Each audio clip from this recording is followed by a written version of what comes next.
Welcome to the latest episode of the Financial Frontier. I'm your host, Patrick Camuso. I'm very excited today to introduce our guest. We have the co-founders of Coast, Dan Durning and Rustin Cavel. Thank you both for joining the Financial Frontier today. Thanks so much for having us. Absolutely, absolutely. So to get started, can you guys both briefly, tell us about yourself and your background and how you first got involved with crypto? Yeah, Dan, I'll you go want to? first. Yeah. Sure. Yeah, my name's Dan Durning. I am a product manager by training and work experience. Previously worked in startups here for coming up on a little over 6 years. Focused specifically on payments products and scaling payments rails through ACH and traditional means. Been really passionate about blockchain and crypto though since about 2018, and started building Coast last year, and really came to this position of with crypto, blockchain, all these innovations happening, we can really rethink the way that we manage money and we build portfolios and we make comprehensive financial planning uh, for everyone, right? And it's really just kind of this, I always like to think about it like punk rock approach towards finance and wealth, where traditionally it's been very suit and tie and corporate. We want to make it more interactive, accessible to everyone, and regardless of where you are in your financial journey. And so I think that's the sort of inspiration for a lot of what we build at Coast. And yeah, just overall passionate about seeing this space expand and building tools that people actually need and actually solve real problems in the space. And yeah, excited to be here. Thanks again. Absolutely. Yeah, thanks so much for having us. My name is Rustin. I have been, I guess, passionate about the personal finance space since I was 15 or 16. I watched my parents pay off their debt, watched them purchase a business, and saw just how much that affected the nature of our family. Our family strengthened. There were less disputes. People were happier.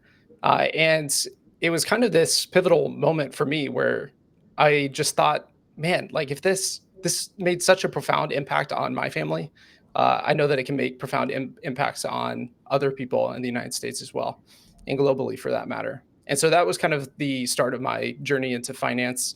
Got my degree in finance, worked in primarily corporate environments for a few years. And then Dan actually turned me on to blockchain 6 years ago. And that was kind of Good friend. yeah, for sure. And that was kind of the start of my journey into the digital asset space. I got really, really heavy into it in 2019, and felt like it was the culmination of a lot of interest and passion over 10 years that had mostly gone unused. And there came a point where I just thought, I need to be involved in this deeper. I need to build in this environment. This is kind of where I want to put energy and effort. And so, yeah, that's kind of my foray into the digital asset space. And we built Coast based on pain that we felt as digital asset owners. And so here we Very are. nice. Very nice. So can you tell me a little bit more about Coast and why did you guys create this tool and application and this company, and like what is the problem that you're trying to solve for people? Sure. Well, maybe I can speak to the problem from just my own experiences. Sure. As I've invested more into digital assets and started opening up DeFi positions and purchasing NFTs, I started feeling like my entire financial picture was just scattered. I literally have 13 different apps on my phone to be able to manage all of my finances across both traditional finance, so my checking, my savings, my traditional equity accounts, my mortgage, my vehicle. All of those things are in disparate accounts. And then I have a plethora of different wallets across multiple blockchains, different holdings within each wallet, staking assets in different wallets. And it just became such a headache to try to figure out, okay, how am I actually doing financially? Like I think that I have a general understanding of where I am, but with all of my assets scattered across multiple accounts, there's really no easy way for me to be able to track them all. And then what do I do with that information? And so I started putting together a huge spreadsheet to be able to track things, pulling in APIs from like Google Finance into Excel spreadsheets. But then that doesn't really extend coverage to digital assets. How do you track your NFTs with that? And I was just like, there has to be a better way of doing this. And so that's really the problem that Coast is solving, is allowing users to be able to connect all accounts across their traditional accounts, as well as all of their digital asset accounts, so that they can see very clearly exactly how they're doing financially. And then we recently launched a tool to help people set up a framework for long-term financial planning with digital assets in mind. Very nice, very nice. So what are some of the features within Coast? Is this kind of like, a customer goes, they plug in their wallets, they plug in their exchanges, they plug in their bank accounts, maybe, their broker accounts with, traditional brokers. And then you're creating a consolidated data feed that's just presenting all this financial information to them in one consolidated place. So they have basically like one true source to view all of their wealth and their net worth, more or less, right? 100%. Yeah, really great description of it. We always like to say, and this gets a little punny, but like the Coast is really like this intersection of TradFi and DeFi. And like the coastline land is TradFi, it's what we know, and the deep blue sea is Web3, crypto, DeFi. And so Coast really builds around the consumer themselves. So when you set up a Coast account, it asks you, what accounts do you want to connect? So you can connect from, we cover 95% of all TradFi institutions. That covers both assets and debts. So that's brokerage accounts, 401ks, retirement, checking, literally any type of asset you can track on the TradFi side. And then on the DeFi side, doesn't require you to sign any transactions, doesn't require you to directly connect any wallets. What you can use is just a linking method that we have. We use blockchain readers and specific APIs to connect to over 95% of all blockchains or wallets or centralized exchanges that are out there. And so once you've connected your accounts, you get this beautiful dashboard that breaks down your entire financial picture, your net worth, your assets, your liabilities, even bar graphs or pie charts, I should say, that break down how much you have staked, unstaked, so on and so forth.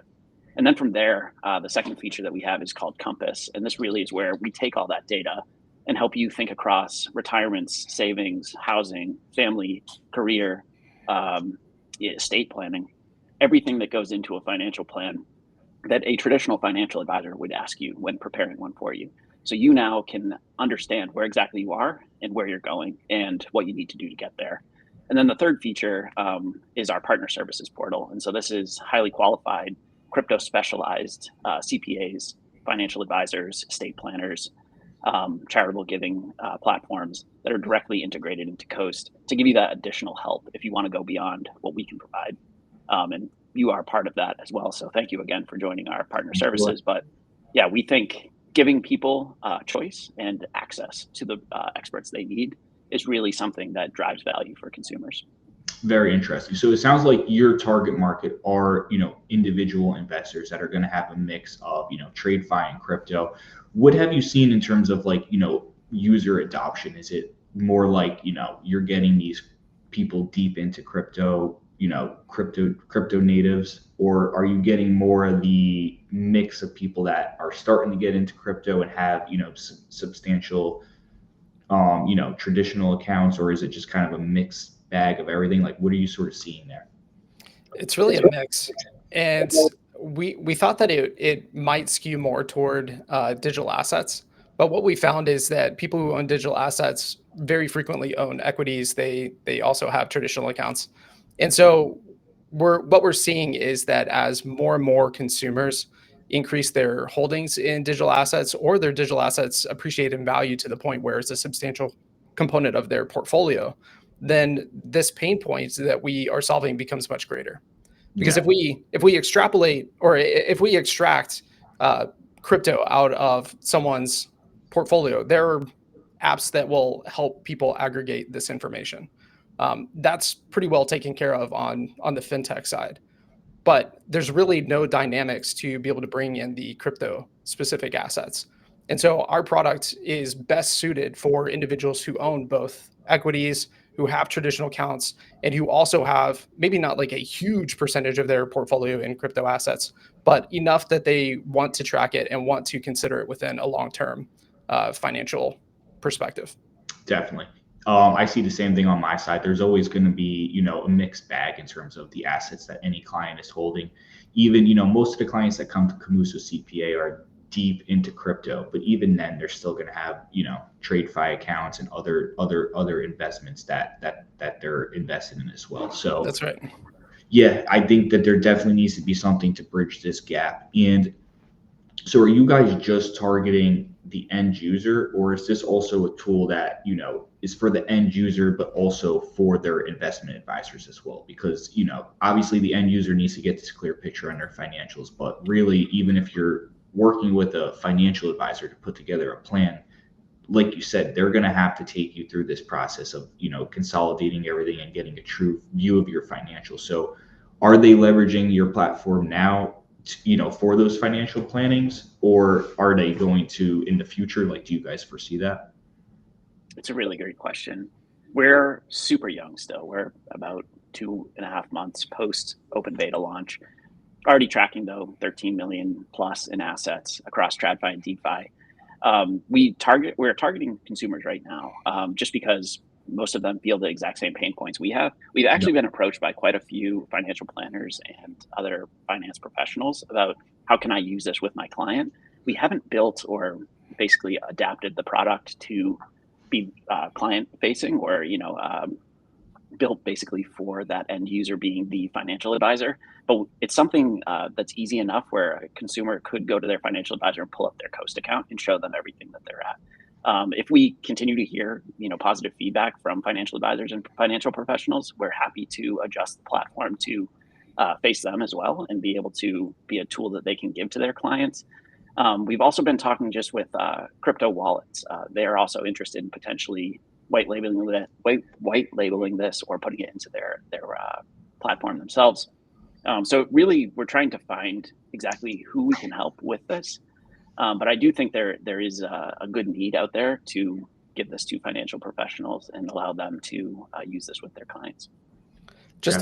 If I could just add on to that as well, we've received some pretty interesting requests. Like we've even had hedge funds approach us that are heavily investing into digital assets, and they face the same problems where their LPs are contributing capital through fiat or the US dollar, and they're placing trades on tokens. And so it's kind of this wide spectrum of different problems that we solve for different people. And as Dan mentioned, we're happy to adapt to that as demand really shows. I think that our core focus is really on the retail consumer. There's been a massive influx of retail interest in investing and taking control of their own portfolios, really for the past 5 or 6 years, in a way that we've never seen at scale before. And we're very, very interested in how do we help those consumers really make better decisions, mitigate their risk, because we're seeing a lot of retail who may not have deep understanding of the financial markets, and they may be, placing trades that are outside of their risk profile, or maybe they're not seeing downside in specific positions that they're in. And so we think that there's, I don't know, retail has a very special place in our hearts because we just see more and more people wanting to do this, and there are very few tools for retail consumers who are really wanting to take control, place their own trades, manage their own portfolios, and that's really the core of our focus right now. Absolutely. So then you also mentioned a little bit on the estate planning side that you guys are either building features or have features that are going to assist clients with this. And I think this is another area that, is going to need a lot more focus in the future is, estate planning when it comes to digital assets. So can you maybe touch on some of, like, what do you perceive as the biggest challenges that you're encountering when you're talking to someone that's trying to estate plan for digital assets? And then, how is Coast assisting them with that, with, some of the features or integrations that you provide? Sure. It's a good question, and it's a tricky one in that the technical component of passing on a digital asset, especially if someone has self-custody over that asset, is really complex. Like, how do you both create a mechanism for someone to be able to transfer an asset while not giving a centralized party control of that asset? And if we look at the traditional financial industry, whenever you create an account, whether it be a checking account or an IRA or something like that, they ask you for your beneficiary. And then you enter that at the time of opening the accounts. And should something happen to you, then they handle all of that with probate with your beneficiaries. With digital assets, it's like holding cash, but in a cryptographic digital form. And so how do you communicate how to actually recover those assets should something happen? And so for myself personally, I had to create this huge document outlining, hey, these are the assets that we own. This is where you can find the private keys to them. This is how you recover them. This is how you off ramp them. And it becomes even more complex for cold storage, like hardware wallets. And so it's a very, very complex issue that we are very interested in attempting to solve. We think that we are on the verge of having a solution for this. And so it's something that is deeply troubling to see so little interest in conversation about within the digital asset space. I think that, talking about death is a very uncomfortable topic for many people. But ensuring that your assets, especially if they're a substantial percentage of your portfolio, protecting those for your family is one of the most loving things that you can do. And so we're, for now, working on worksheets to be able to help people at least organize and keep track of things and be able to provide some basic communication to their loved ones. We recommend people have a explicitly trusted person that their loved one can go to receive help should they need to. And it's a huge educational component. We're very confident that a technological solution that is both elegant and easy to use will surface, whether that be by us or another party. But yeah, over $200 billion has already been lost. It's a huge issue. No one's talking about it.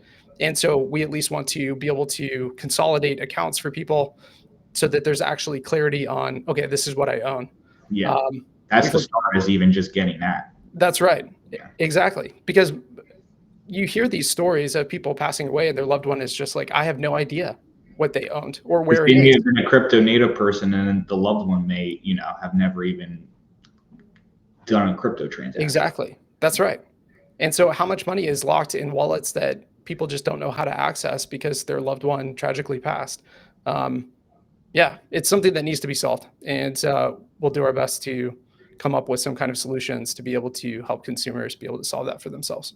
Absolutely. Yeah, I'm very interested to see what you guys roll out for that in the future, because I think there's, it's a huge need that's going largely unaddressed, like you said. And it's just going to continue to grow here in the future as more time passes, as our market cap grows. There's going to be more and more people that are inheriting crypto. That's right. I guess this kind of brings me maybe to one of my next questions. It's like, how do you guys sort of like view where we're at in the market right now? And sort of where do you see things going in terms of not only price, but, adoption and just the momentum in the growth of our industry in like short term, medium term, and long term. So think like the next 3 months to a year, 5 years, and 10 years. Like, what is sort of your vision for this industry? Daniel, yeah, I mean, we could talk about this for. I would love Rustin's thoughts too. Yeah, Patrick, like you and I were talking before the show started too. Like, I mean, we're 1 week post election here, and crypto was on the ballot, really. Like, and both parties were supportive for the first time, I think, in history, saying that they would explicitly support regulation and policy that directly supports the industry. I come from a public policy background, so I nerd out on this stuff.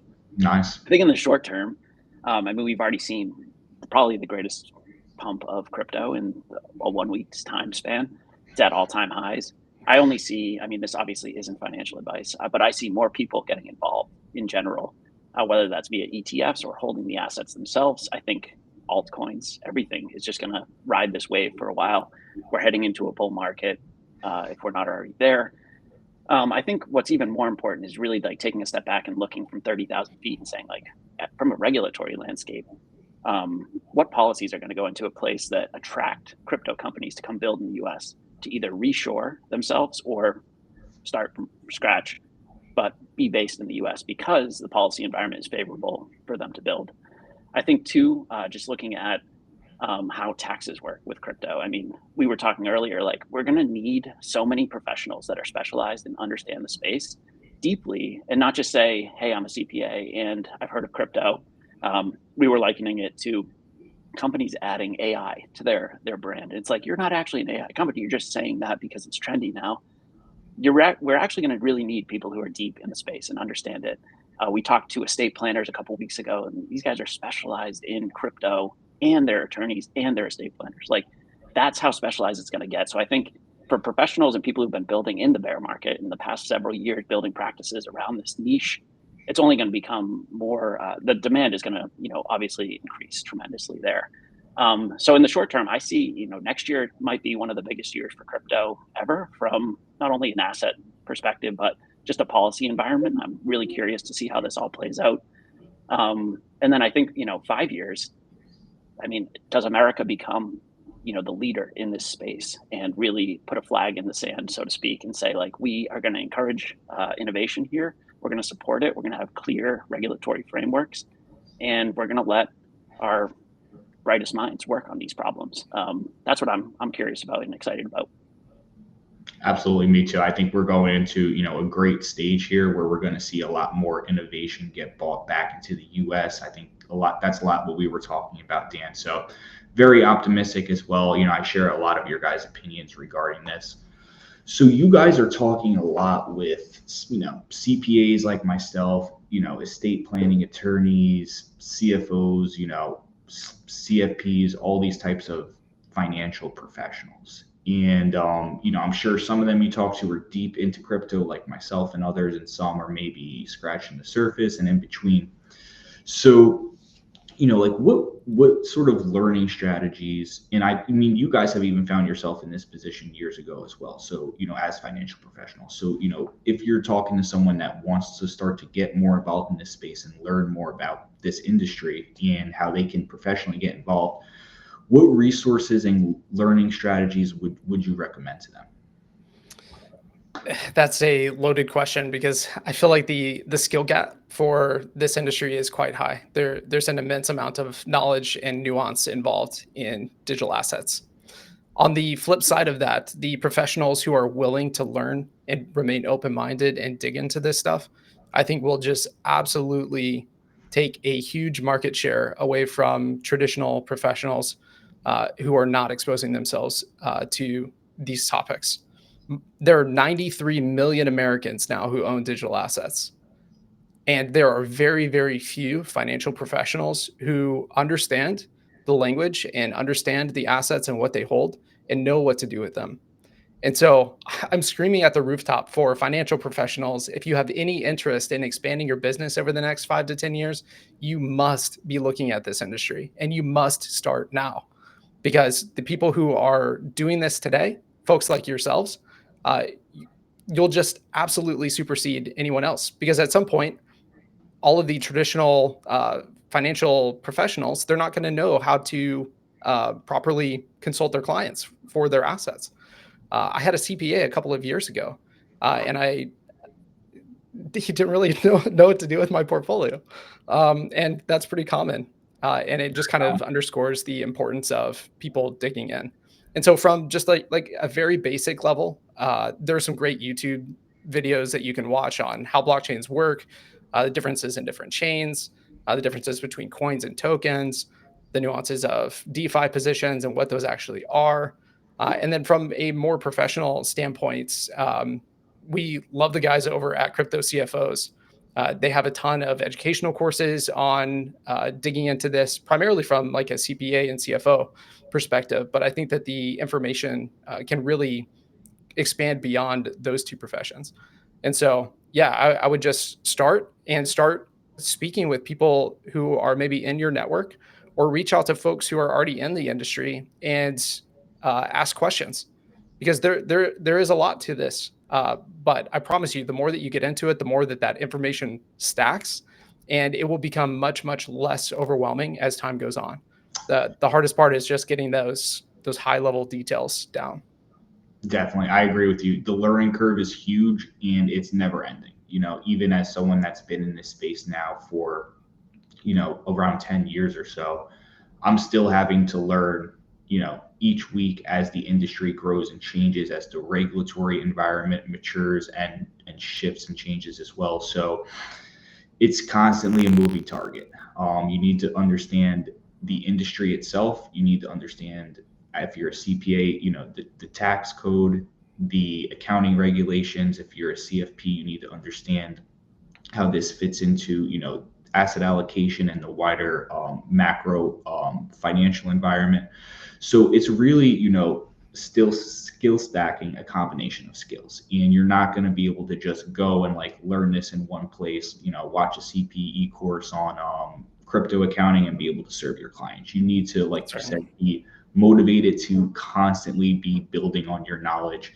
And because this is such a fast moving space, making sure that you do have a good network of other professionals that are doing the same thing, that can also go a long way in helping you professionally develop yourself more and sort of stay on top of all of these things, because no one can keep track of everything at this point, when 5 years ago we were able to sort of keep track on all these moving pieces. So it's been great speaking with both of you guys, and I really love what you're doing over at Coast. For everyone that's watching, what would be the best way for them to get in contact with both of you individually, as well as reaching out to Coast to start to get involved with getting on that platform as well? Yeah, great question. And thanks again for having us on. You can find us on pretty much every platform: Instagram, X, LinkedIn. We have a Discord server. Feel free to reach out to Dan or myself. We're always open to having conversations with professionals or consumers who are interested in this space. We think that the educational component of bringing new people in and sharing just our own journeys, and maybe sharing how people can get started or get connected to Coast, we would love to help. And so, yeah, those are probably the best platforms to find us. Meta as well. Absolutely. So I encourage everyone to reach out, connect with Dan and Rustin, and just have a conversation with them. They're really open to speaking. I think we either got connected through our network or LinkedIn. So, I know we've had some conversations on LinkedIn. So, ping them there, reach out to Coast, and, have a conversation with these guys. So to everyone that's watching, I hope you took some value from this conversation, and I really appreciate your time. Until next time, I'm Patrick Camuso signing off, and I just want to give a thank you to Dan and Rustin as well. Until next time, I'm Patrick Camuso signing off.